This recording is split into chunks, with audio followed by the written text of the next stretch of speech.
Imagine a word that is spoken every day by millions of people around the world. Politicians use it. News reporters repeat it. Social media is filled with calls for it. Boycott. But here's something surprising. This wasn't originally a political term. It wasn't invented by governments or dictionaries. It was once the surname of a real person.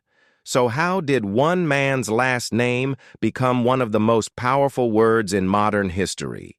This is the true story behind the word boycott. Our story begins in Ireland in 1880. At the time, much of the country's farmland belonged to wealthy English landowners. Most Irish farmers did not own the land they worked. Instead, they rented it and paid annual rent. After several poor harvests, many families could no longer afford those payments.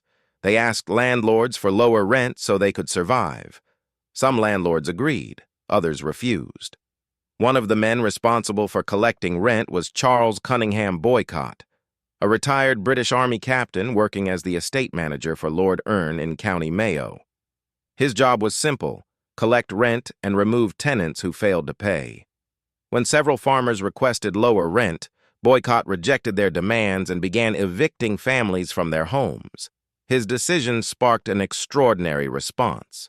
The local community faced a difficult question. They wanted to resist Boycott's actions, but they also wanted to avoid violence. Instead of attacking him, they chose something completely different. Workers stopped harvesting his crops, laborers refused to work on his farm, blacksmiths refused to repair his tools, shops stopped selling him food. The local postman no longer delivered his mail. Even neighbors avoided speaking to him. Boycott was not imprisoned. He was not physically attacked. He was simply ignored by an entire community. Today we would call this social and economic isolation. In 1880, it had no name. Newspapers across Britain began reporting the strange events in Ireland. Journalists struggled to describe what was happening. There was no English word that perfectly explained this peaceful form of organized refusal.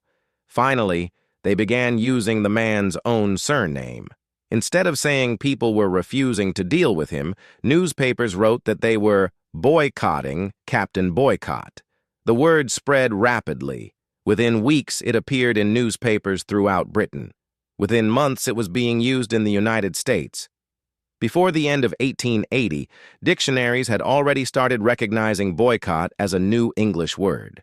It was one of the fastest adoptions of a new word in modern English history. The original event involved just one estate manager in rural Ireland, but the idea behind it proved incredibly powerful. Over the following decades, the word boycott became associated with peaceful protest around the world. People used boycotts to demand workers' rights. Consumers boycotted companies.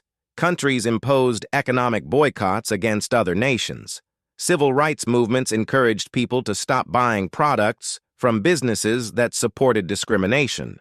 Today, the word exists in dozens of languages, often with almost identical spelling and pronunciation. Few people realize that every time they say boycott, they are actually repeating the surname of a man who lived more than 140 years ago. History is full of inventions that change the world. But sometimes, history creates something even stranger. Not a machine, not a discovery, just a word. A single surname transformed into an international symbol of peaceful resistance. And every time someone calls for a boycott today, the legacy of Charles Boycott quietly lives on.